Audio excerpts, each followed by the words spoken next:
ଜେଜେବାପା ଅଜା ଏମାନେ ବହୁ ନିଷ୍ପତ୍ତି ହେଇସାରିଲା ପରେ ବିଦୁ ପିନ୍ଧୁଥିଲେ।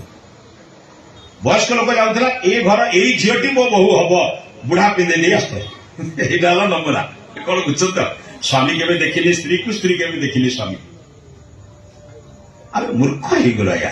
ମେହେନ୍ଦୀ ଆମର ଥିଲା, ମେହେନ୍ଦୀ ମୁସଲମାନ ମାନଙ୍କର କାଜି ବସେ, ଦିଟା ମେହେନ୍ଦୀ ହାତ ଦେଖାଯାଏ, ତାଙ୍କର ଗୋଟେ ଖାତାରେ ଲେଖାଯାଏ ଆମେ ଦୁଇ ଜଣ ପରସ୍ପରକୁ ନିକାହ କରୁଛୁ ବୋଲି। ବୁଝୁଛନ୍ତି?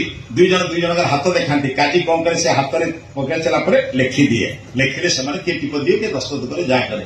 ଆଜି ଆମେ ପାଗଳ ହେଲୁଣି ମେହେନ୍ଦୀ করে। ଆମ ବାପା ଆଉ ଭଲ ଲାଗୁନାହାନ୍ତି, ଆମକୁ ସବୁ ଡାବିଶ ଡାକିବାକୁ ଭଲ ଲାଗୁଛି ନା କଣ?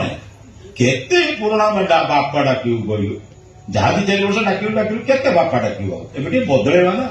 ମୋ ଜଣେ ଲୋକ କହିଲା ଆଜ୍ଞା ବାପା ଡାକୁଥିଲୁ ଡାକିଲୁ କଣ ଭୁଲ ହେଲା?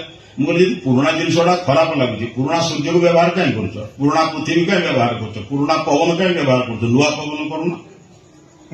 ହେଟା କେମିତି ହବ? ଏଟା କେମିତି ହବ? ମୂର୍ଖଙ୍କ ଭଳିଆ ଅନୁକରଣ କରୁଛ ନା ହନୁକରଣ କରୁଛ? ମାଙ୍କଡ ଡେଇଁଲା ଭଳିଆ ହଉଛ କାହିଁକି? ମୋ କଥାଟା ବୁଝୁଛନ୍ତି ତ? ଭାରତର ସଂସ୍କୃତି ଭଳି ସଂସ୍କୃତି ନାହିଁ ଆଜ୍ଞା। ସକାଳୁ ଉଠିଲେ ପଚାରୁଛି ଏତିକି ଲୋକଙ୍କୁ, ସକାଳୁ ଉଠିଲେ ମୋ ମୁଣ୍ଡ ମୋ ବାପା ମୁଣ୍ଡରେ ବା ମାଙ୍କ ଗୋଡ ତଳେ ଲାଗିବ। ଲଗେଇଛନ୍ତି?